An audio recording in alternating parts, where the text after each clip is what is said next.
Welcome to the Couch Potato Queens podcast, where we spill the tea, sip the shade, and drag the queens who did not understand the assignment. I'm Mackenzie, and tonight we're unpacking one of the most legendary challenges of the season, Snatch Game. This was a roller coaster of talent, tragedy, and choices that should have been left unmade. And some queens served, and some queens swerved. And some queens made us question our life decisions for watching reality TV. We had Miss Big Feet stomping her way into our hearts, Big Ange giving us mob wife delusion on a budget, and Baby Cupid serving coat hanger abortion realness. And many, many more, to borrow a line from Tatiana, choices. So grab a drink and clutch your pearls, and let's get into the madness. Of course, I'm joined tonight by my extra special guest co-host, Miss Dakota. Hello, everyone. Hello. How many times did you face palm during this episode of Snatch Game? It was a mess of a Snatch Game, and it was a crazy episode, to say the least. Not so much the drama that we've had every single episode thus far. I think there was less drama this episode, but delusion is in high demand, which is an ongoing theme for this season. I'm seeing people thinking that they're safe or in the top. Right? Delusion is a disease, and it is apparently catchable. Yes. So overall, a good episode. I always look forward to Snatch Game. It's one of my favorite. The favorite mini challenge is the reading challenge, of course. And then my favorite main challenge is the Snatch Game, of course. So I was looking forward to it. There were people that surprised me, and then there were people that surprised me. And what I mean by that is the people that surprised me in a bad way are people that I thought would do well, and there's people that surprised me that I didn't think would do well at all that did pretty good. So yeah. Hold on just 1 second, y'all. I'm trying to fix our premium subscription because somebody did not pay the bill. So hold on just 1 second. Gloot. Okay. So fixing that. Sorry. Yeah, I completely agree. It was interesting. Like Tatiana said, choices. So let's get started tonight. Hello. If you haven't already, welcome. We are fully queer podcast that follows reality TV. Make sure you hit the like button, subscribe, and comment. We would love to hear your thoughts on this episode tonight. So, getting started. We're going to start with the queens re-entering the workroom after last week's elimination of Hormona Lisa. Cue the party hats, confetti cannons, and the entire workroom celebrating because finally somebody has gone home. Corey King gives us her best fake sad face before cracking up and saying, just kidding. Yeah. Do you think they're happy that somebody's finally gone? I think a lot of them are glad that Hormona is gone, not because they didn't like her. I know that Corey King and her have some drama, obviously. They were not fond of each other. That's very noticeable, but I don't think that they're glad to see her gone because I think a lot of them enjoyed her personality on the show. I think a lot of them are glad that a girl is gone, period, because the competition is just getting more and more difficult. So they're like ready to be cutting people off. So yeah, I think people were ready to see somebody go. I think some girls were a little upset that it was her. But this week, people were definitely shocked with this week's elimination. We're not going to go into it right now, but people were definitely shocked because they showed the girls in the background when they announced who was Shantae You Stay and who was sashaying away, all the girls in the background were like, or yeah. So I'm I guess a little biased. I didn't agree with the elimination last week, and I didn't agree with the elimination this week.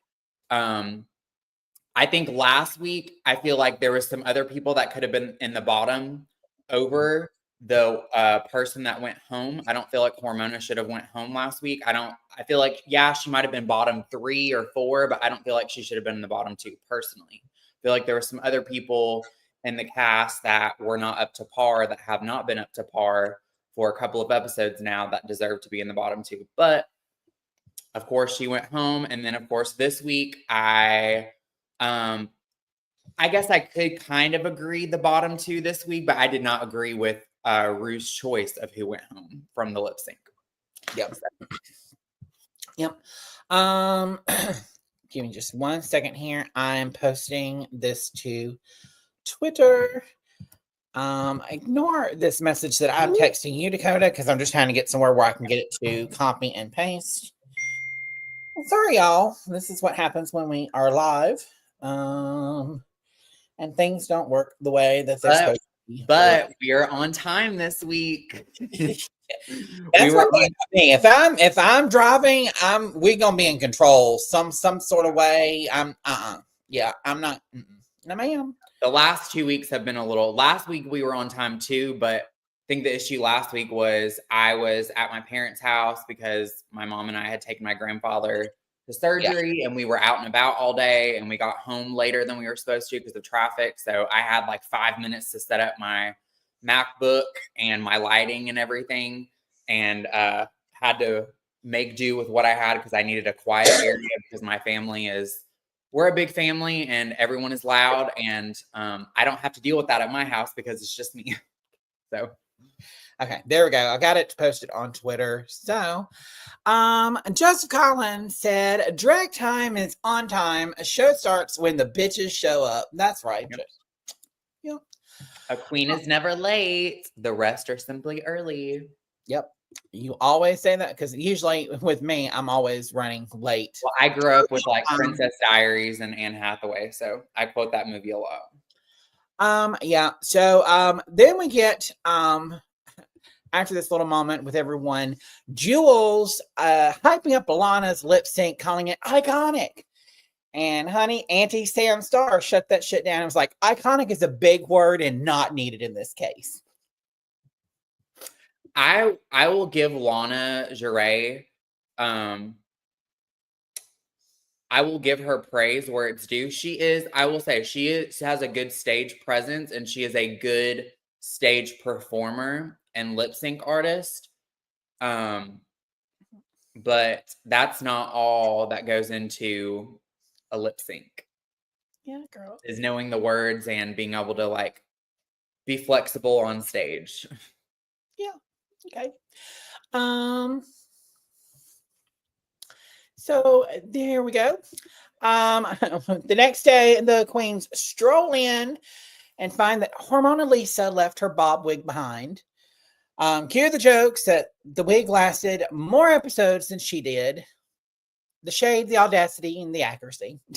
They want to shade people like her all the time. Like during the reunion on Miss Vanjie Mateo's season, how at the reunion they tried to shade her and were like, well, you left on the first episode. She's like, I left on the first episode, but whose quotes and taglines are still being quoted? So I feel like Hormona is just going to be one of those memorable characters, just not even just based on her personality, but just her overall aesthetic. And the fact that she left her wig there in the workroom, iconic. I thought it was hilarious. I agree. So RuPaul walks in with that. I can't wait to see who embarrasses themselves look, and it's officially Snatch Game week. The queens are excited. They should be terrified. But before they even get started, Ru swings back in with Alyssa Edwards, the queen of facial expressions, to critique their character choices. And oh, did we get some gold. Um, Alyssa Edwards looks so good. Like, you have to think, Alyssa Edwards, it's been she's in what? her Like, winners era. huh? She's in her winners era. I mean, she's Well, she been just on won more football. episodes. She's been on more episodes as a guest than she actually has been on as a competitor. Like, she was on a season or two as a dance coach and choreographer. She's been a guest in the workroom now. She's been on like a lot of stuff, but she looks so good. Like, you have to think she is a pageant girl. She's from Texas, from Mesquite, Texas. No, you don't say. But she looks so, like, the wig, her makeup I will say her makeup is a lot more natural compared to how it was on her original season and even All-Star season. But she looks so good. I loved her outfit. I loved her hair. I loved her makeup. And she just has that one of those personalities. She's just a likable person. Well, her polish, her looks are going right along with her Global All-Stars win, which you didn't get to see that season, but so it's just her looks are just kind of going right along with that.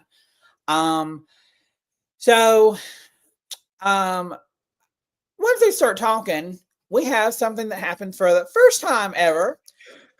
RuPaul makes the beeline for a Corey King station and digs out her orange lace-up ankle boots and basically roast her to fucking filth. Girl, you have no taste, and honestly, she's not wrong. Wanting to know why she wears these boots in different colors every single week.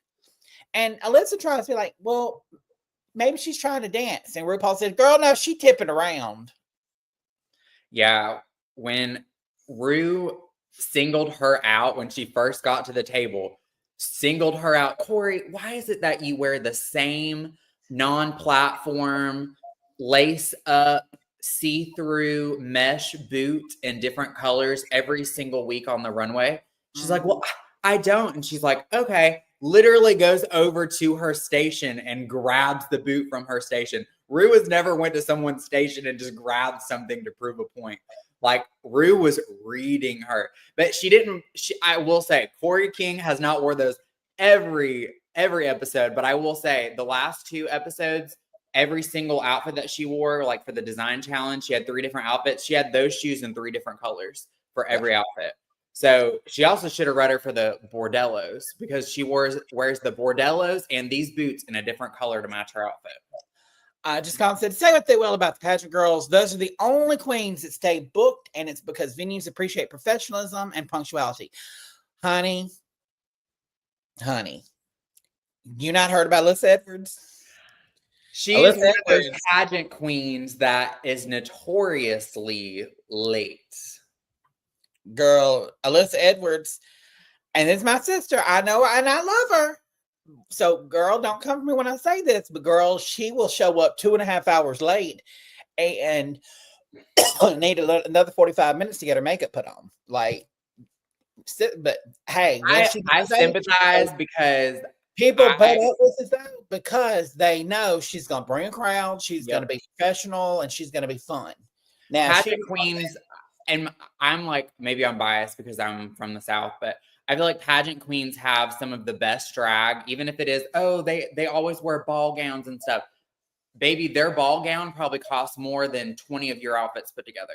So I always count on a pageant queen, whether they're from the South or not, to have really, really good drag and outfits. Their makeup is stamped. They got big hair, and they're going to bring it on the stage every single time. Now, Alyssa is one of the few pageant drag queens that is notoriously late, but most pageant queens are sticklers for being on time or early.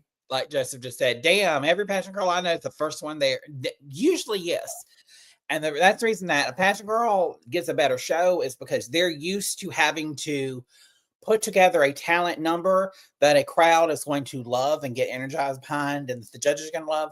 So there's more thought to that than, sorry, but a look queen who goes out and tiptoes around and does a 3-minute number and they're just going to stand there and just kind of park and bark because they got, they don't know what else to do.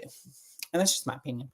So, yeah, I laughed my butt off when she pulled that. I was sitting in the living room, and like my living room is like has very tall, like 15-foot ceilings, so it echoes a lot. And I was howling when Ru went over. Oh, hold on a second, and literally goes over there and grabs it. I was howling, laughing. I have not laughed so hard this season at an episode. Like, Rue roasted you without even trying. Like, I was dying. It was hilarious. Yep. So if y'all were expecting a masterclass in celebrity impersonations, well, bless your heart. Let's break down the wreckage. So we start off the episode and we find out that we have not only Miss Alyssa Edwards back as a contestant for the Snatch Game, but Gay I as a twist on AI. What'd you think about our two guests? I don't understand the shape of like the AI little bot. Like, It's a butt plug. What? Yeah, it's a butt plug. I thought it was supposed to be like an upside down heart, like because everything else is like heart shaped on the thing. No, it wasn't heart shaped. It had a round bottom with a skinny and then kind of a flared out base. So it was a butt plug. Yeah, Gay I. Okay, that's fitting. Supposed to be it's a play on buttholes. Lydia Butthole. Yeah. Anytime we get Alyssa Edwards, I'm happy. So, although I am like somebody else said the other day. I'm getting a little like I want to see some of the like. I want to see Jinx Monsoon or people like that back for Snatch Game. I will say I do like it when they bring back other queens from previous seasons maybe did really well on their Snatch Game as guests versus just bringing like some of the judges like Michelle and Carson as the. At least they brought somebody funnier because instead of Pork Chop, because Pork Chop, I just don't find Pork Chop funny. Yeah, you kind of need someone kind of like witty to go along with the Snatch Game. So I feel like they should bring back other queens that did, even if they weren't like the winner, that did anybody well but Snatch Game. Huh? Anybody but Shangela. I mean, her Tina Turner in her first season was pretty funny. Hallelujah. Hallelujah. Okay. Okay, girl. So first up we have Keisha Forgot as Patricia Paytas. I am a Trisha Paytas stan. When I first started like watching people on YouTube before it was like a thing, the two people I started watching, or the three people I started watching first was Shane Dawson, and Trisha Paytas and Gigi Gorgeous, which and that was like 12, 13, 14 years ago because I was still in high school when I started watching them. I love Trisha Paytas, and she is a meme queen. She's one of the most memed social media celebrities there is, but she's not really funny. And like one of the queens, who's the queen that came up to her in the workroom and said, I know, Crystal Envy said, well, you know that Sugar did Trisha Paytas on her season and she didn't do well. And Acacia said, oh, well, I don't think Sugar could make anybody funny. It's not that. It's fair point. I don't think that Trisha Paytas is, although she's memeable, I don't think that she's inherently funny. Well, it's like me and you were talking about it, and I said, the only way that it might be a little bit funny is if you are sitting there, constantly looking at yourself in a mirror with a microphone, trying to hit these notes and trying to practice while shoving food down your face. And then every time you ask something like, why are you picking on me? Just turning everything as like a victim. But even that could be like after a while, it gets to be like a bit chaotic. For a little gig, that's all you got. Which I feel like Sugar, I will say, Acacia played it safe. Like I could see the resemblance there. Sugar was kind of her and her sister, Sugar and Spice, with both of their characters. They were both kind of chaotic. They were trying to do the most. And I just feel like when you're trying to do the most and you're trying to stay true to someone like that, and make them funny, I just feel like it comes off as like really chaotic. Just Colin said, Jinx is too busy doing anything. She's doing Cabaret off Broadway, and she's doing Pirates of Penzance on Broadway in the next 4 months. Yeah, very cool. And she just sold out Madison Square Gardens for her I guess it's a 2-woman show. I don't know. 1-woman show. Yeah. You go, girl. Yeah. Just like you said, it's not bad, but it's not great. I would It's probably, more like I would, Trisha Paytas ass, ASS. I would Um, tip her $1 and then at like the beginning of her number, and then I would go out for a smoke break. I would tip her $1. Definitely, I would tip her $1, and that's about all I would do. Moving right on along to Miss Substitute as Ellen Green from Little Shop of Horrors. More horror than camp.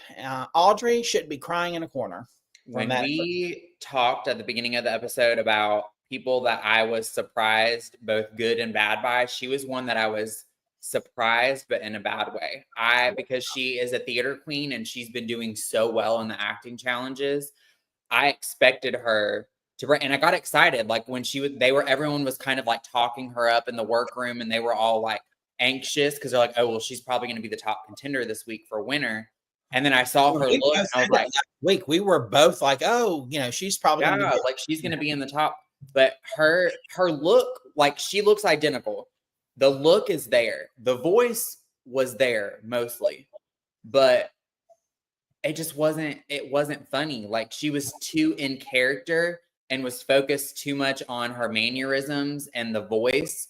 Well, And that wasn't even her mannerisms. Like Ellen Green is more like very like this, like whispery voice and leads with her chest first. And no.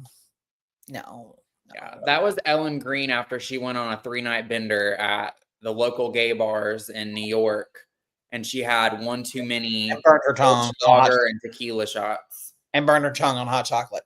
She was like, and she had the same answer for 2 different questions. She's like, I'm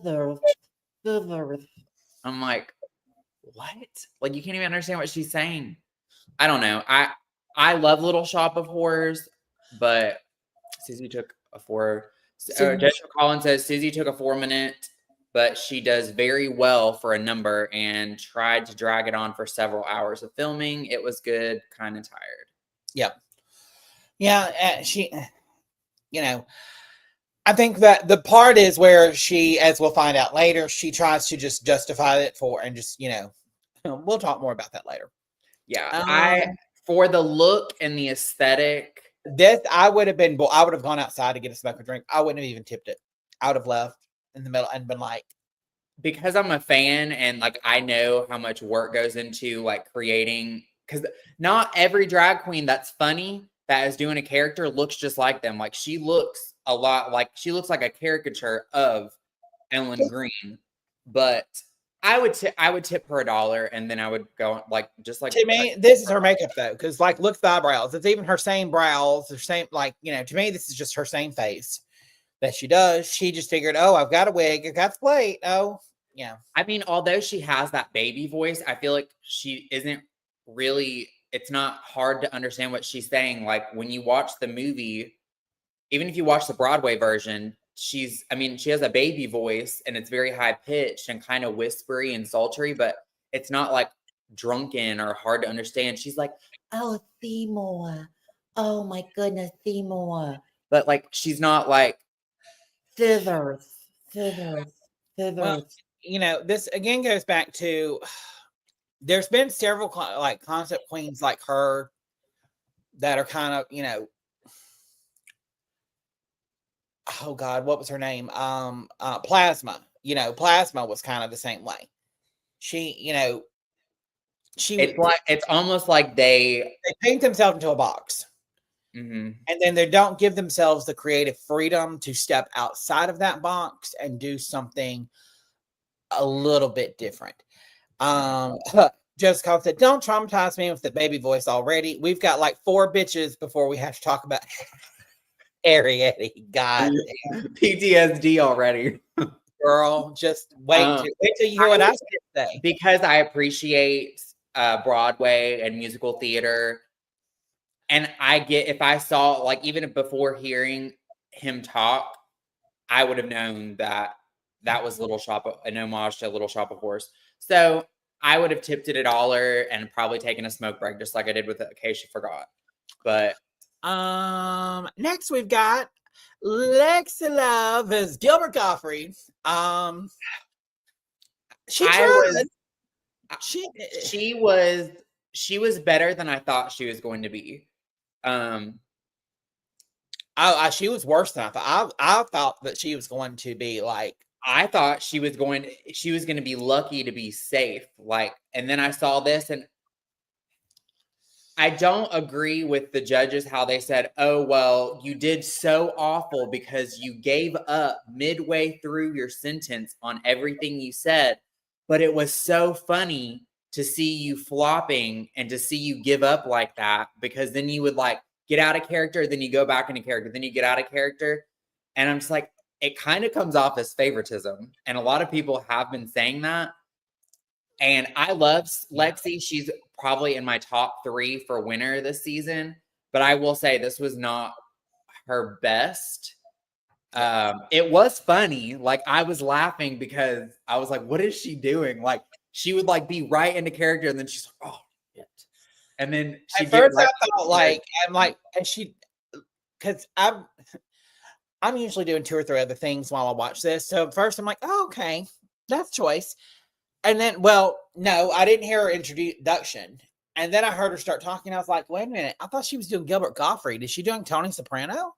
And then I'm like, oh God, poor Lexi. Somebody said I would not have tipped Lexi. I would have brought her a drink just to get in her head. It was hysterical. She kept swearing and it felt like a bit. Sometimes you get happy accidents. Yeah, I agree. I would have gone and bought her a shot and then been like, I would have taken a shot with her on stage. Yeah.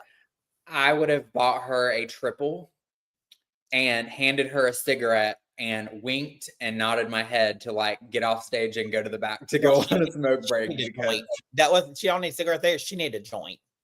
She needed to get high out of her fucking skull. I think if she would have stuck with the character and not kind of like, I guess she was just so in her head about it. Because they say that on Snatch Game, no matter how good you are, it's really, really easy to like get in your head last minute when you're there, because it's just a quiet, open set and you're not really doing anything until RuPaul starts asking you a question.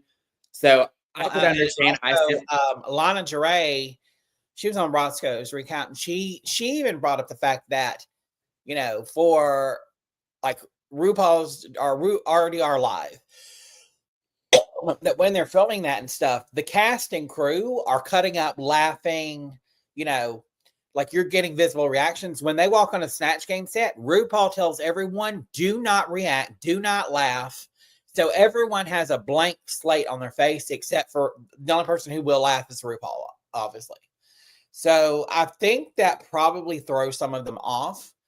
And, you know, that's the thing with comedy is, especially with stand-up comedians, that's how you continue, is like you kind of bounce off of everybody's laughter and the mood of the room, and there's like no energy or a mood in the room. It's just a quiet set where RuPaul is talking. So like I would probably be thrown off. So like I can sympathize. I feel like if she wouldn't have been so in her head, that this would have been like a very good safe, probably. Just Con said, I'm surprised she didn't do to the aristocrats. It's Gilbert's most famous joke, even if you didn't originate. Yeah, I agree. God, my autocorrect is different in YouTube and I hate it. Yeah, I get it too. Yeah, I thought about that too. But you know, I think she was just, again, I think it just kind of, it started fucking with her, and then she was just like, what the fuck? And then I think everything probably went out of her head. Kind of like another person we're about to talk about soon. Next we have Sam Starr with Kim Gravel from QVC, pageant coach, realness. I was pleasantly surprised. Yes. I mean, I thought she was going to do good. I know a lot of people were like, oh, she's going to do horrible, but I knew she would stick with something Southern. And to me, that's your key. Stick with something that you know. You know, that was the only thing I worried about. Is that you're not. That's a lot of the girls don't like to go out of the box. There are some challenges where if you're comfortable in the challenge and you've been doing the same thing, you want to go out of the box to stand out, that's great. But she did something smart where she's not super comfortable with impersonations and comedy. So she played it safe. This is Snatch Game. If you're going to play anything safe, Snatch Game is where you probably need to play it safe. Because the girls that don't want to listen to RuPaul's recommendations or think they know best or they think they're going to be better than they are usually end up flopping. Yeah. So it's really smart if you're not comfortable with theater and being off the cuff and doing impersonations, do something safe. Do something that you know that you can do decently. Yeah, with it, I would have made it rain just because everybody else was so horrible that I would have been like, here you go, girl. Here's the queen.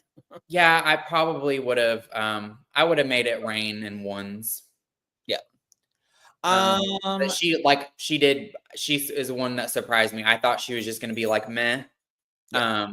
But yeah, I think it's because everybody else was so bad. I feel like that made her stand out even more. But like even so, like she did really good. I was proud of her for that. Next we have Lana Sheree as Rosa Parks.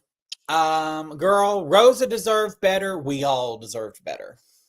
So supposedly from one of the episodes, what was it? The pit stop.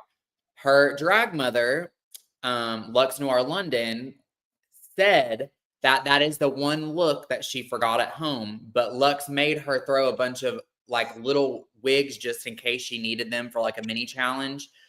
And I guess thank God she did, because the look that she had, she did not have. She accidentally left it at home. That I don't think the look would have saved it either. She still would have been in the bottom in my eyes. Girl, when you have a character, hold on. I just want to call bullshit real quick because she is a Black queen. This is Black History Month. First of all, let's educate. This is what Rosa Parks looked like the day that she was arrested. See how she's very clean. She's got on a suit. She's got her glasses square up on her face, and she's not old. She's actually young. Girl, why are you walking out here making Miss Rosa Parks look like she's 90-something years old, but 60-something years old and about to die clutching with the pearls? You know who I thought she was? When I looked at her like this before I like realized what she was doing, I looked at her and I was like, is she playing the old woman off of Bringing Down the House with Queen Latifah? That's like unintentionally, inherently racist. Girl. And start singing like a slave, a song that her grandparents' slaves sang on their plantation. I was like, is that who she's going for? What is this look? But yeah. I just feel like it was a missed opportunity. Whenever you take a historical character like Rosa Parks, who most of America never met, even if they were alive while she was alive, they don't know her personally. So you could have like Ru said, you could have made her sound like anything. You could have done anything with the look. You could have been like crazy with it. Like whenever you do a character that no one ever has met or done before, like how one of the queens did Bigfoot, but there's been queens in the past that did like the devil, and there was a queen in the past that did, I think they did one of the U.S. presidents or something. Well, look at Simone. Simone did Harriet Tubman. Mm-hmm. You know, nobody knows who Harriet Tubman is, you know, and she turned her, you know, I mean, it was funny.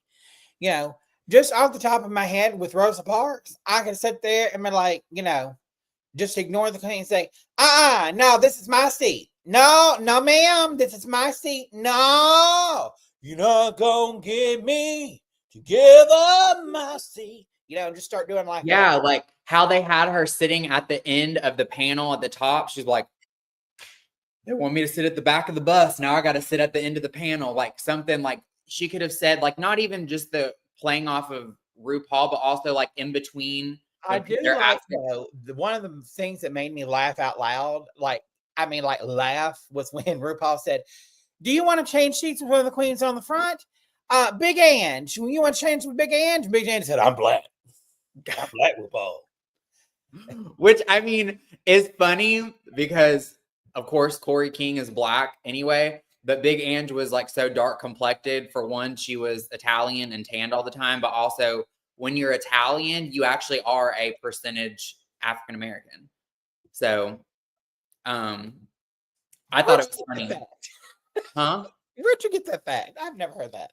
No, it's true. Like I literally, it was on 23andMe. It was like if you are a high percentage Italian, that you actually have a small percentage of African American in you. I've never learned something new. Yes.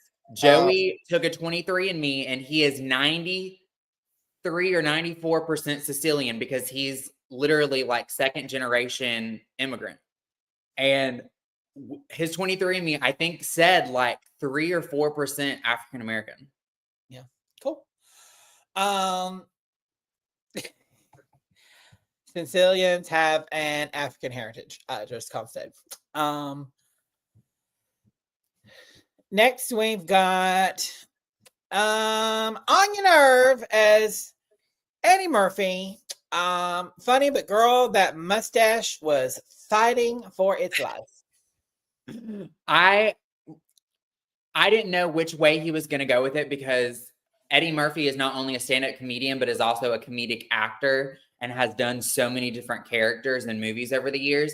So I wasn't sure which way Anya was going to go with it. And I see that Anya went with from the Nutty Professor, like the mother. Hercules. Yeah, from the mother from the Nutty Professor. I think that's who she was like channeling. That's what I got anyway. Well, that was the mother. That was the Nutty Professor. That was the gay brother that wasn't in like. I would have tipped $50. I mean, it was cute. I would have. Yeah, I would have tipped her a generous. However, I just want to say because again, she's spoiler alert, she's winning, but I'm going to scream favoritism again, like you were talking about with Lexi, because any other queen had done Snatch Game and their shit was falling off of their face, they would have been clocked for being unprepared.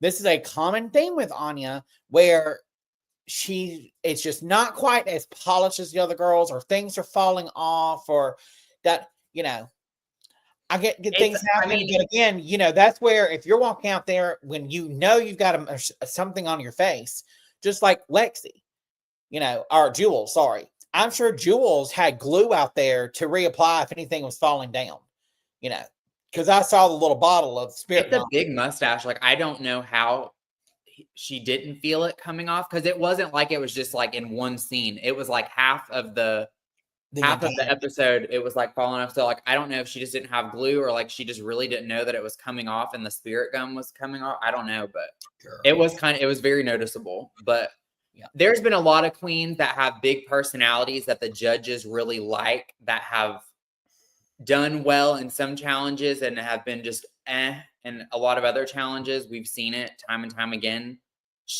I knew that she was going to do well in this challenge. Like she's done well in all of the acting challenges thus far. Yeah. She was going to be in my top 3 this week. I just knew. Huh? What would you done for this? I would tip her a generous amount. It was funny. Okay. Cool. Oh, now we have to move on to Joseph said this is happening with a lot of the queens. They're all so young, and I felt like they needed a cast mom like Bianca and LaPointe to keep them in line and support.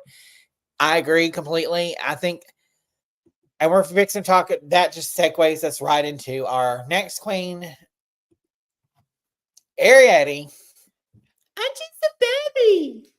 I'm we're gonna kick you out for that.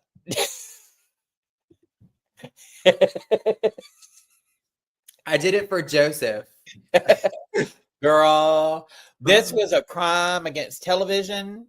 Somebody needs to get this baby an exorcism and perform a coat hanger abortion. To go from 2 weeks ago, she was in the bottom and was going to be sent home, and then was saved by the lever. and then was in the top last week. So a great comeback. And then we have this challenge, which we knew was coming very, very soon. And she said she wanted to scale it back because she said she followed what they said and went way too big and loud and annoying in the first acting challenge they did as the cavemen.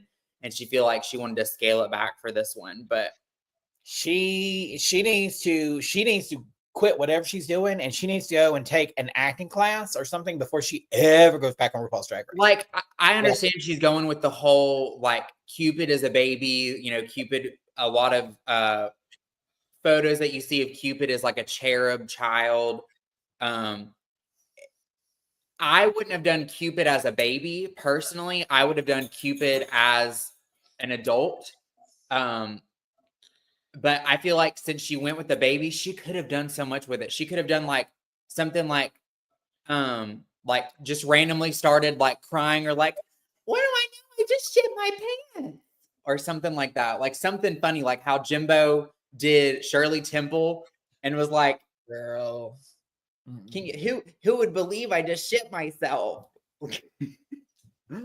I feel like this could have been a funny character. Another character it could have been funny, but because again, we don't have a concept of it, but there's really not that much folklore out there that makes people think that it's an actual fucking baby. It's a cherub, you know. So yeah, if I've done anything, I would have done like something that looks exactly the look spot down and then the voice. I would have had a cigarette and be like, "What's going on, RuPaul?" And then that would have been funny too. The deep voice and to have a cigarette, like, oh, just making all these people fall in love. Just another day. You know fucking how hard this shit is? Have you tried online dating? It's just you get a picture of a butthole. And then I would have looked over at Lydia Butthole Collins and then like, and now all of a sudden you're in love. You know, yeah. There's so many things you could have done with that, you know, or you could have even been like, you know, the baby Cupid for Grinder, you know, and then be, you know, be screaming and terrified all the time because do you know the things gay people do when they have sex? I mean, you know, a lot of missed opportunity. Again, she's too worried. And the same critique they give for Sam Starr later this week, where you're too polished, you're too put together. We want to see you get dirty and grungy and I kind of feel like she will do that. And especially now that they've told her they want to see that. I feel like with Ariete, I feel like the same critique applies. She's too afraid to let them see anything and to get down and be looked at as ugly or whatever, even though Ariete is too... She's too worried about what everybody thinks. She's going to do things her own way. She's going to do what she wants. Whereas Sam Starr is a pageant queen from the South. And she is very good at taking constructive criticism and using advice that the judges give her to use going forward. So we know like, okay, well, Sam, you're too polished, which there's a lot of drag queens that weren't even pageant queens that got that. Like Chad Michaels, they said Chad Michaels is just too polished. This I would have gone outside and smoked a cigarette, and then I would have come back in and probably try to throw water on her or something. Like gone outside, I wouldn't even have came inside from my last smoke break. Well, no, I mean, usually you can see it here the next queen, and you come back in to see what's going on. This one, I would have come back in to see what's happening, and then I'd have been like, nope. And then I would have looked my head in the door and seen about 30 seconds of it, and then poke my head back out the door. Girl, I mean, next we have Lydia Butthole Collins as David Lynch. It's sad to say because I'm such a movie person. I don't really know who David Lynch is. I know that he's a famous director and producer, but I don't really know who he is. She was funny. Like she had some moments that were kind of funny, like better than some of the other queens, but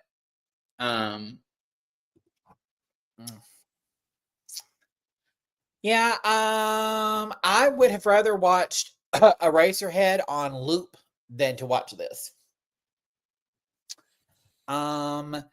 Racerhead is one of David Lynch's movies from the late 70s, I believe, and it's a horror movie, and it's, I mean, campy, over the top, but it's bad, and I would rather watch that. Lime. Ty Scott Lime. Lime. Yeah. It was okay. I would tip it $1. I would have tipped it $1 as well, just because she did get some laughs where I was like, okay, not many. She got like 2 laughs, I think. Yeah, I didn't expect her to do well, especially on her last 2 acting challenges, but she was decent in this one. Like, it was a bottom safe for me. But next we have Miss Jewel Sparkles as Miss Big Feet. Girl, she should have won. Like, hands down, the best of the week. That's not pedicure, that's blood. Like, yeah, because with Anya Nerve, Anya was very funny, like hilarious. But we already know that Eddie Murphy is funny. Like, it's not hard to do like an impersonation of Eddie Murphy. Granted, it is the guy. And if a girl does a male character, they usually end up being in the top anyway. But I just liked it because it was a character that nobody knows anything about. I mean, hell, there's like, you don't even have an actual clear picture of what a Sasquatch looks like. But the fact that she came up with a fully realized character from scratch and made it funny and was like off the cuff and really quick with the humor, like puts her foot up on the table. She's like, oh, well, Miss Big Feet, do you get pedicures? No, that's blood. Like, dead. I was dead.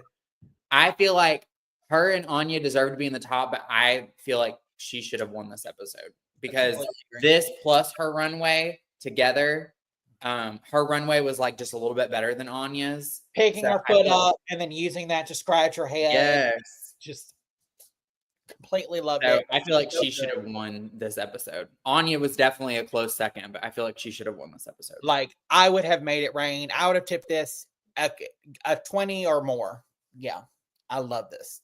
Very, very good. Next we have, Crystal Envy as Nicole Richie.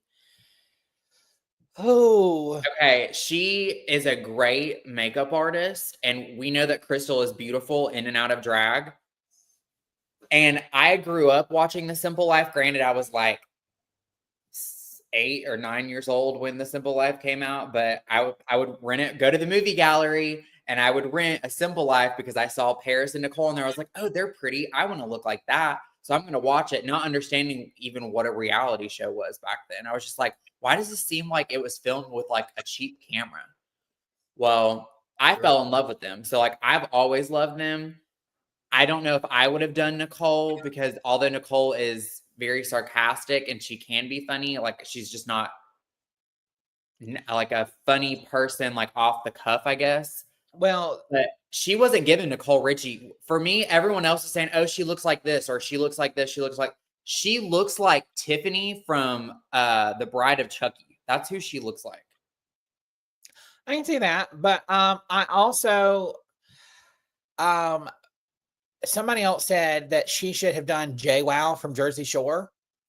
And I can see JWoww here and from Jersey Shore. But yeah, like, she tried to do something that was completely out of her wheelhouse, and you're from Jersey. You're making a big deal about you being from Jersey. So why would you have not done a New Jersey character? Something that you could have played up with that Jersey accent, done the whole little, missed opportunity. She, and I honestly expected her to do better,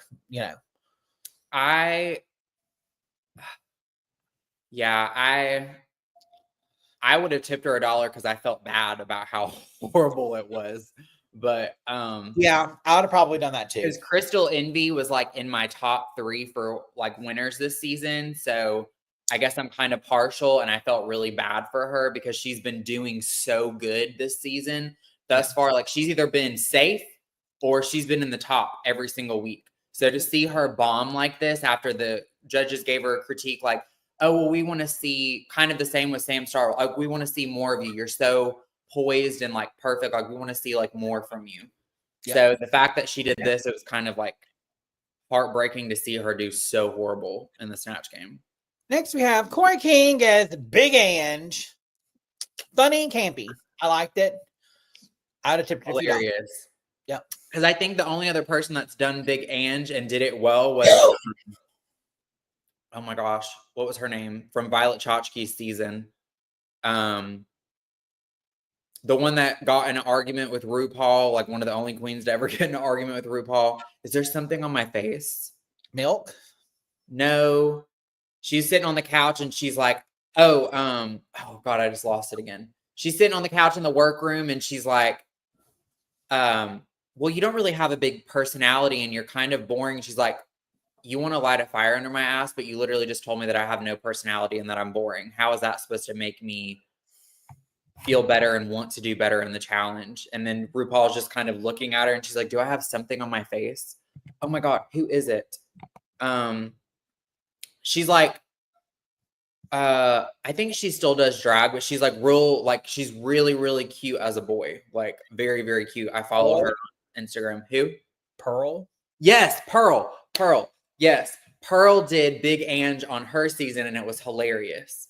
But Pearl's was better than hers, but this was funny too. Like Corey King's she was Big Ange after partying at the club in Long Island. Wake up, Pearl. Yeah. She was funny. Like I would probably make it rain because she was funny, but I would have tipped a couple of dollars because it's not that hard to do Big Ange. So, she was definitely in the top 3 for this week. But her Big Ange was a little hard. I know Big Ange, huh? Top 3. Top 3, like the best in the Snatch Game this week. So who else would have been up there with her? Corey King, Anya Nerve, and oh my God, what is his name? Miss Big Feet. What was Jewel Sparkles. Jewel Sparkles. So you thought her Big Ange was better than Sam Starr's Kim Gravel? Oh, I forgot about Sam.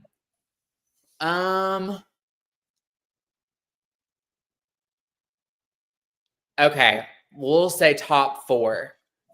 I'll say top 4. Okay, because she was in my top 4.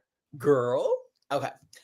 Moving on along, we get to the next day. The queens have walked in and they're convinced they all crushed the Snatch Game, but nobody more so than Susie Toot. Cue Sam Starr's villain storyline because she's not having it. She says, I was let down by Susie. And she proceeds to walk on over to Miss Susie and tell her exactly what she thinks. They really are trying to get that Emmy this year, aren't they? Yeah. I don't feel like they're intentionally trying to start drama. I feel like production is doing some of it. But at least Sam is being honest. She's not like, Sam's like, okay, well, let me go and say this to their face first because I'm about to go and say the same shit, but more in depth to the girls while we get ready. Well, and Lana Dre said on the pit stop, or not on pit stop, on Roscoe's recap that, Sam is one that will keep all of them humble. But she will also keep herself humble. She'll call herself out for stuff, but she also calls everybody, So yeah. And I feel like she's just self-aware. Sam's just real. Like she's like, okay, well, just to let you know, like this is what I thought about it, but I'm also probably going to go talk about you behind your back. But I said everything that I'm saying behind your back to your face first, so you can't really come for me. So I feel like she's just being like super real for that. Like she wasn't trying to be mean. She's just like, well, I was really surprised in the Snatch Game. Oh, well, thank you. Well, no, you weren't good. Loved it. Like, so we go on to the main stage challenge where we find out that our top judge is, or we top judge. We have RuPaul, of course. We have Michelle Visage, and then they are joined on the stage by Ross Matthews and Quinta Brunson from Abbott Elementary, I believe.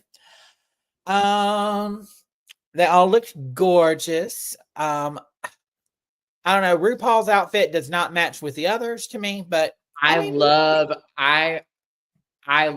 Rue in a full gown. I've said it the last couple episodes. I don't like her in the short dresses. I'm partial to the way that Matthew Anderson used to dress Rue in the or not. It wasn't. He was the one that did her hair and makeup.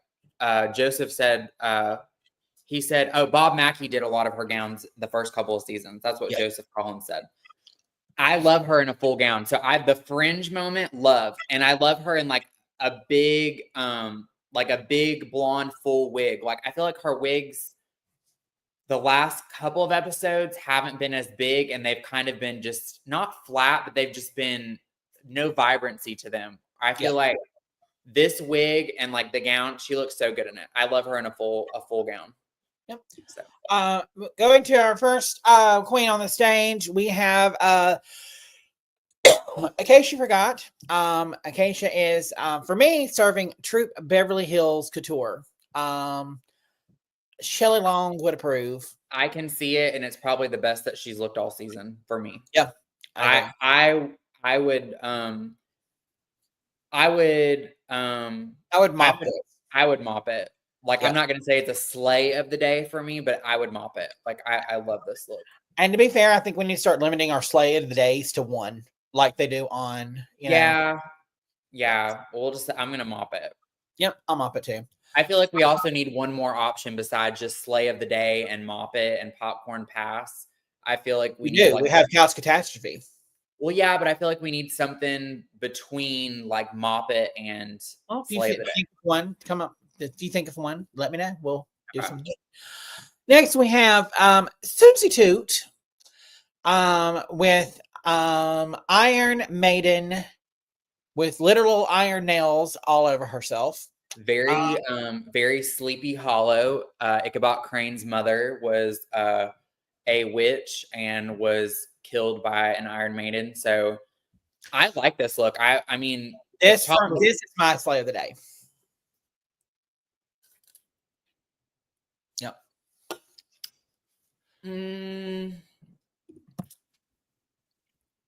I would mop it. It's a close slay of the day, but it's not quite slay of the day for me. But it's in my top, so I would definitely mop it. It's a very, very good look. Next, we have Lexi Love giving 70s Cher realness with Cher nails painted on. It was cute, but it's not any. I mean, I feel like we've seen this look before. It's probably one of her weakest looks. Like, it is still a cute look. I mean, it's beautiful, and like I would mop it if I had the body to wear it, but I just feel like it's one of her weakest runway looks so far. Her nails, the girl that did her nails for this challenge, she actually did a couple of nails for the challenge, but for this specific one, spent like over 50 hours painting Cher on her nails. Yep. So these nails that she has on took over 50 hours. It's the math for me. I would mop it. Like, it's not slay of the day, and it's not like overly amazing, but I would mop it. I would wear it.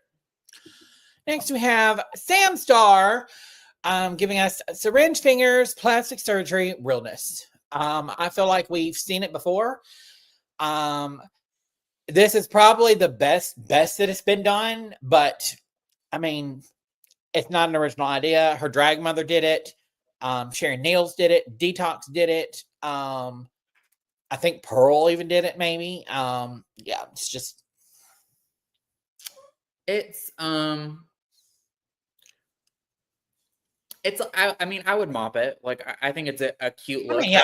I'd make a couple of edits to it. I feel like her stockings are like too close in color to the to the color of her skirt, and then she's got like, Well, she's supposed to be completely nude, like it's all perfection and plastic, you know. but then she's got her real skin showing in the middle. So I feel like it should be one dress, or the dress should go all the way down because the color of her waist is completely different than the rest of the body. Yeah, but you really can't tell as much. I mean, like it's not that far off. I would mop it, but I would just make a couple of edits to it. Going back to Lexi, saying that this is her weakest look really means she's setting the bar high. This is 70 share perfection. Yeah, and I agree that she set the bar extremely high. It's just not, for me, Lexi's look was not what we're used to seeing from her. Like, if she would have done well in the challenge, this would have been a good look. But the fact that whenever you don't do really good in a challenge, you kind of want to like go like really, really, really strong on the runway, which this was like, this was a good look. And she didn't do horrible in the Snatch Game. She wasn't the most horrible. She really wasn't.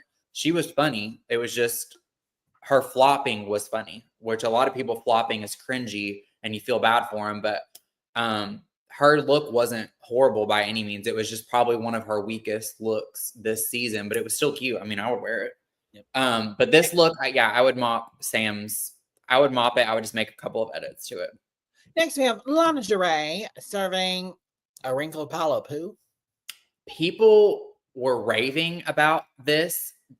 They're like, oh, well, out of the bottom 3 girls this week, I feel like her look was the strongest, but like, I get the concept. Okay, wait, hold on now. Was it people raving for it, or was it her drag mother raving for it? Well, I heard Lana say that she loved this look, but I also had a couple of other people that commented on the runway challenge that said that it was one of their favorite runway looks for this episode. So I just feel like she's one of those like look queens where she wants to show her body a lot, which there's a couple of really skinny, tall, model-esque girls this season that like to show their body. But I feel like almost every runway, at least the last 3 episodes, that's what she's been showing us is her body. We get it. Like, she's skinny, she's toned, she's got a great body, she's model-esque. But I don't feel like this was one of the strongest looks of the night. Like, I feel like it's okay. It's one of the bottom looks for me of the night. So. But it's like a body contoured corset with piece of fabric wrapped around her waist. Yeah, with some satin fabric to look like fingers with the satin train behind it. Her hair and her makeup, like from the neck up, beautiful. But from down, it's okay. Like, if you were doing like a red carpet for like a small event, or you were doing a meet and greet, I could see it. But it's just, for her not doing that well, I feel like this is not a strong look for her this week, for her not doing well in the challenge. It's just okay. This is the couch catastrophe for me. It's meh. I'm just going to say it's meh for me. Next, we have Corey King giving us Paris Mime dollar store nails realness.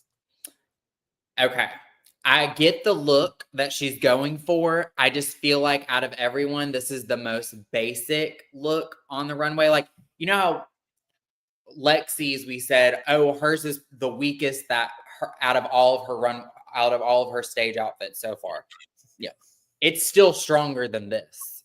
This, I get what she was going for. I feel like she could have done more with this look. And I do not forgive her for the nails. Like this, you're doing a kiss press on French acrylic nail when it is a nailed it challenge. Like, I don't get it. Like, she could have like painted like mimes on her fingernails or something like that. Like, I don't know. I just feel like the look is okay, but I just don't feel like it's the strongest runway look this episode. So I'm going to say a couch catastrophe, because although it's not horrible, it's just not up to par this far in the season, and her nails are unforgivable for the nailed it challenge. Yep. Yeah, I don't know. I did not like it. It's not the worst. Lexi's was not the worst. Lexi's is like a low save for me. Like Lana's is the worst, and this is right there next to it, in my opinion. Like not good at all. Not. I'm just gonna say couch catastrophe because it's too basic this far into the season. Yeah, it's meant for Runway, maybe at the beginning of the season or like an entrance look or something. But I just feel, and then the nails, like how basic. Hard disagree. She could have done. Just said hard disagree. She could have done Marie Antoinette with French. Please, not Marie Antoinette. But she chose to do a mime because she's not basic. I like this look. I think it's more that the challenge was nailed it. It's supposed to be around nails. And the nail that she did is the cheapest that you can buy at the dollar store. Like, everyone else's nails that they wore with it probably cost $100+. It's just, and this is an ongoing theme with Corey. I feel like where, I felt like she got they got $5,000 for outfit assist, and I think she took $5,000. Just like, okay, let's see how much I can not spend in this $5,000. It's not a horrible look, like we've said. Like none of the drag queens this season have brought like absolutely horrible looks. Like they've been pretty strong on the runway this season. It's just I feel like compared to everybody else this far into the season, I feel like it was like this is more of a look that she should have done like towards the beginning of the season, whereas we're like midway through the season. It's okay. Like it's not horrible. It's just okay. Like it's just, I think what's putting it in the couch catastrophe for me is the fact that everybody else's nails are like extravagant and she decided to do just a basic French tip, whereas everybody else, even if they got their nails, big rhinestone long nails from Temu or Etsy or Shein or some online wholesaler, like they have long, extravagant nails. They don't even have to be long, just like something with a little bit of drama, since that's what the challenge is. Next we have Miss Crystal Envy with Drag Queen She Wolf. I like the artistry that she put behind this. I just felt like it was too out there. I didn't get it. I didn't like it as much. I like that as polished as she is. I feel like she puts a little bit of comedy, like unlike Sam Star, who's so poised and polished. She's a Jersey girl, so she is poised and polished, and she is she is a pageant girl as well. I think she has a title or two from what Lux Noir London is her drag sister, and she says that she's won a couple of pageants over her, or she's won and Lux hasn't won, is basically what Lux was saying. So I feel like she actually knows how to throw a little bit of comedy into her look. So I do like this. I feel like it was campy, but it was fun how she put like the long nails for her feet with the open toe shoe. She had the long claws. I feel like since she did the brow bone like that, she should have painted her face a little bit more, like either done a prosthetic snout or painted her nose a little different, because with her just doing the brow bone, it looks more like Neanderthal than it does an actual like she-wolf. Yeah. Or what she was going for. Joseph Kahn said, in season 7 or 8, this is a season-winning outfit. I think Drag Race needs to go back to basics. It's setting unrealistic standards because Crystal is sickening in this. She is sickening in this, but compared to some of the other looks that we have tonight, it's just not, to me, like for me, if she would make, for me, it's a slay of the day. Like this is my slay of the day for me. I really like Crystal. She's in my top 3. I really like this look. I feel like I'm just being a little nitpicky. Like I feel like there's like 2 little things that she could have like either painted like something on her nose, like more to be more like snout like, or she could have done like a little bit of prosthetics right here. But I love this look. I mean, this is the slay of the day. Done at least a dental guard where, with teeth or something that was more, yeah. look more monsters like. Werewolf, like a Venus. more werewolf like. Is she gorgeous? Yes. She's gonna be gorgeous no matter what she puts on. But and we'll get more to her here in a minute. But this Joseph, I agree with you. That's the only thing that I was kind of saying is like I really like this look, and her makeup. She's the only one that did prosthetics. I just feel like she could have done like maybe just like a little bit something to her nose, or like even like one of like the fake little snouts that you can put on with like the rubber bands behind your ear, like something like that. But I love this. Like this is a slay of the day for me. So I think I said meh, because I would never wear that. So next we have Jules Sparkles, who is coming down in a bionic woman sledge, and she says that the look is inspired because a lot of people were like, I don't get the fur. She's saying that the look was inspired by she had a tumor or something on her spine and had to have open back surgery, and this is representing the beast that was kind of attacking her, and all it's very reminiscent of Lady Gaga with her early in her career when she first came out, when she did her first tour for her album The Fame Monster. This is giving very much like Lady Gaga earlier, like in her career, like Fame, like The Fame and her second album, The Fame Monster. Like that's kind of what this is giving me. Just the reflective,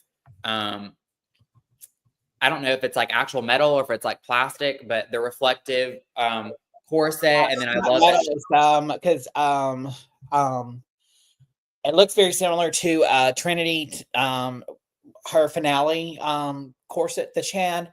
And I know the queen who bought that from Trinity, and it is a hard like plastic material. Yeah. Only thing, there are like fingerprints and stuff all over it, and I know they're like pressed for time doing looks like this. I feel like it could have been, they could have like wiped it down a little bit more. I don't think it's fingerprints as much as it's just the smudge of that, because it is a fabric when it comes down to it. But I love that she got her boots and stuff to match. Like she's got like her intricate pieces like on her waist, on her shoulder, in her hair, and I love that her boots match it perfectly. I mistakenly gave Susie to my slay of the day. I meant to give this to Jules. I forgot about Jules. So for going backwards, Susie got I would mop it. For Jules, she got my slay of the day.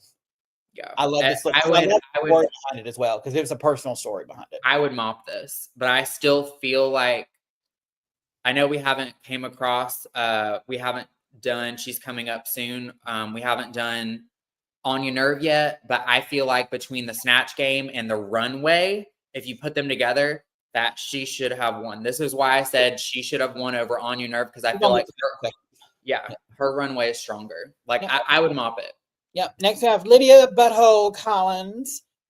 I mean, I liked it. I feel like the emerald satin, or not the emerald suede green, like that turquoise green color with the red nails, and then like the headpiece. I liked it. Like sapphire, because that's blue. It is? That looks like to me. I don't know. It's like it's in between emerald green and turquoise. It's like somewhere in between there. Yep. We'll call it aqua green or whatever. Yeah. I mean, I see where she was going with it. It's just, I don't know, the arms and things look cheap compared to what some other people have done, So I like that she kept her dress like an evening gown, like almost like a 50s, 60s type of formal gown. And then she did like the long Guinness Book of World Records nails, and then she had like the headpiece, so she kept it simple on the dress. And I'll take it back. I'll smop it, because the nails made me feel something, and it made me feel like, and drag is supposed to make you feel something, and this definitely made me feel something. So I would mop it. Like it, I feel like it was a pretty good look. Like I would mop it. I liked it. Next we have Ariete. I'm going to say really quick, and I'll let you decide. To me, I would mop it, but it's getting close to a meh. And the reason I'm saying that is because spending money on looks does not save you from bad drag. Not saying that this look is bad, but her Snatch Game was so fucking horrible and so cringy that should have placed her at the bottom, in my opinion. We have a lot of queens in the past that didn't do amazing in the challenges, but their runways saved them because their runways were so expensive and strong. Like we have a lot of girls like that had very, very strong but we're not on America's Next Runway Superstar. Yeah. This is Drag Superstar. I want to, think about the queens that you and I have gone and seen, that we've paid money to go and see. It's only been one. It's been Bianca. And I think we would have gone and seen Alyssa Edwards if we had been able to work it out when she was in Birmingham. But,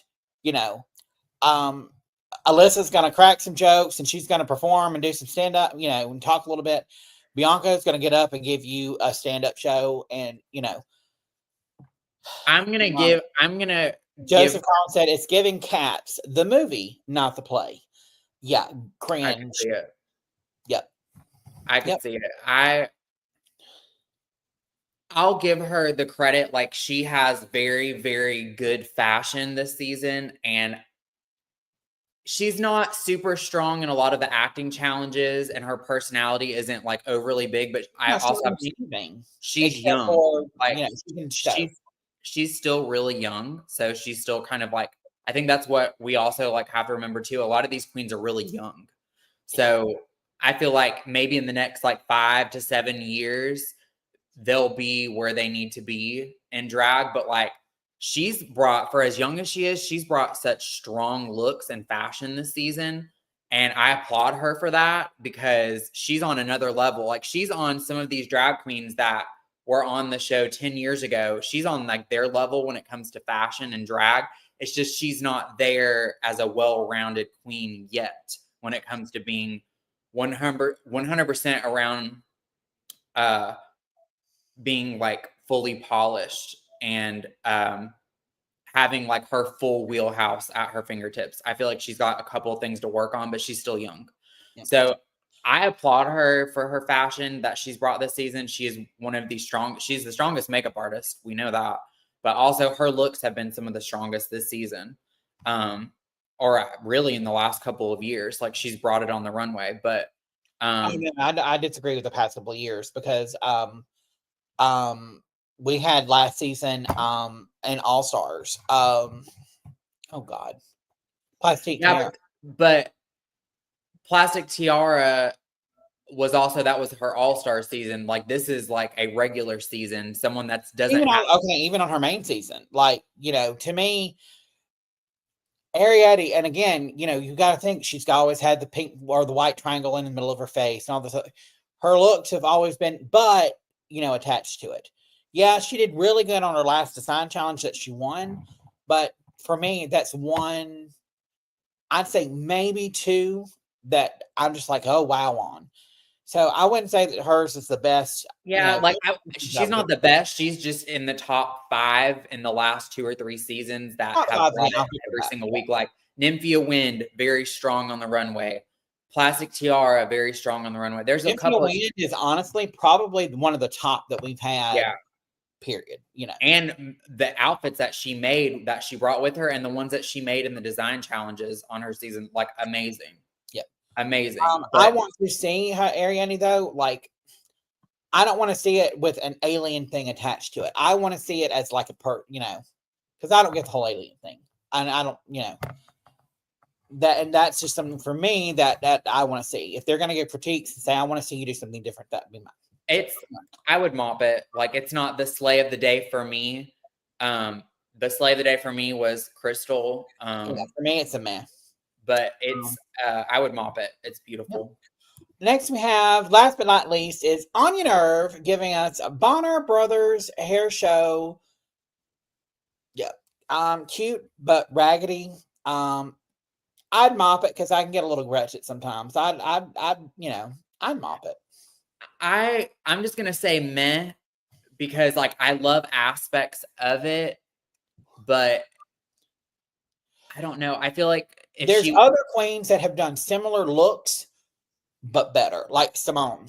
Oh yes, when she did like the do-rag that was a train. Oh my gosh, yes. The I fully blue jean look that she did, like, you know, this one you could see the little nail color bottles glued to the strap, and you could see the hot glue coming off the. It's just, again, unpolished and not, and I think because they just want to, I don't know. I think they just like to live for, oh, you're giving them, something with Black culture and realness. To me, they're scoring that high, and I get why they're doing that, but come on. I like it. But again, with her, I like it. I would wear it. Like, I'm not. Go back, go and watch some of her stuff, though. Every single time it's unpolished, or like her first look that she came out where she was doing things that you could get from a hair store, and there were things falling off and not glued correctly. I mean, it was It's just kind of, she's basically like opposite of Arietti, where Arietti brings it every week on the runway. She can't bring it in the acting challenges or the theater-based challenges, whereas Anya doesn't. Her looks are cute, but they're not like as strong on the runway. But she does really, really well in all the main challenges. Yeah. So, and I'm changing this from no, I wouldn't mop, but I'd talk myself out of it. This is a meh for me. It's just a meh. Like, I feel like she could have added some rhinestones, like completely bedazzled the shorts and the Or shirt. even the shirt, or even her name on the shirt. Like, well, yeah, like I don't even mind that it's a t-shirt, but like she could have bedazzled the shorts to make them like, because they're high-waisted, the pockets hang out. I love like everything she's got on, the hair, how she's got the nails hanging.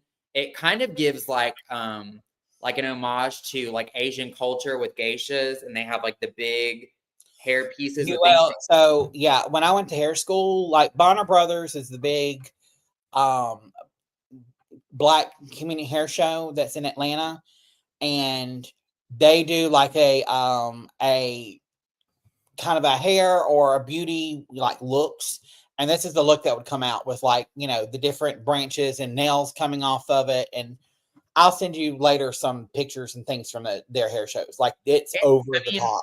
Like, I like the hair, I like the nails, I like the aesthetic. It's just, if she would have made a couple of edits to it, I feel like it would have been better.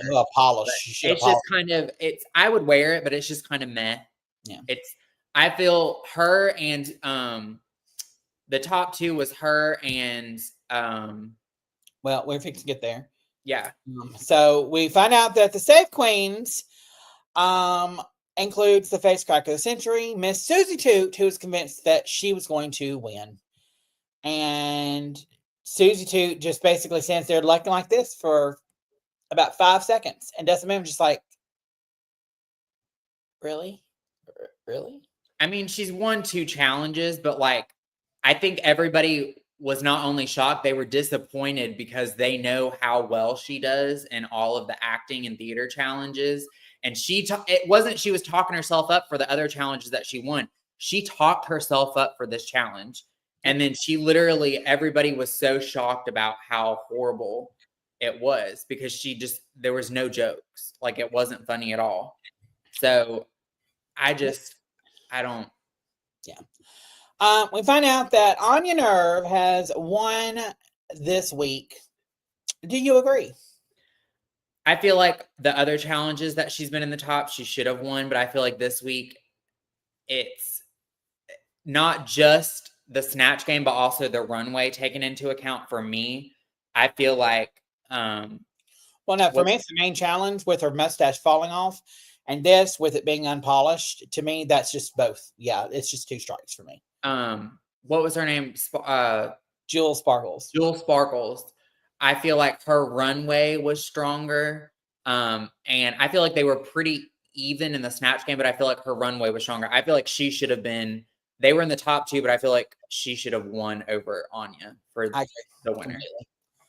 Yep. Then we find out that Crystal Envy and Lingerie are Nope. I do not agree. I do not agree whatsoever. Crystal Envy, like I said, track record for me I take that into account. If I was ever on here and you got to vote, like I take track record into account. Crystal has been in the top or safe every single you agree week. that she should be in the bottom?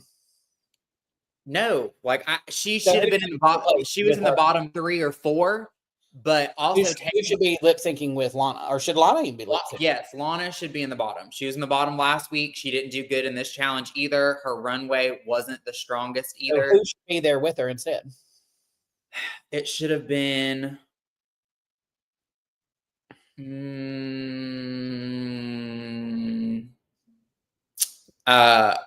Acacia forgot. So her Trisha Paytas was that bad? Yeah, it wasn't funny. I feel like Acacia, Crystal, Lana, and who was the other one? Lana, Acacia, Crystal, and there was another one. Who's the other one that didn't do good this week? That should have been in the bottom 4. Oh my God, who was the other one? Oh my God, who are the girls in the lineup? I can't remember all their names.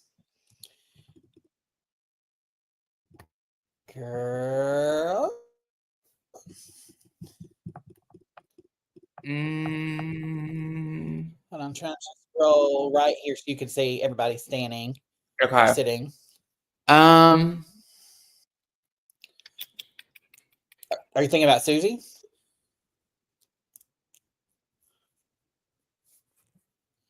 Oh no, I know who it was. Arietti.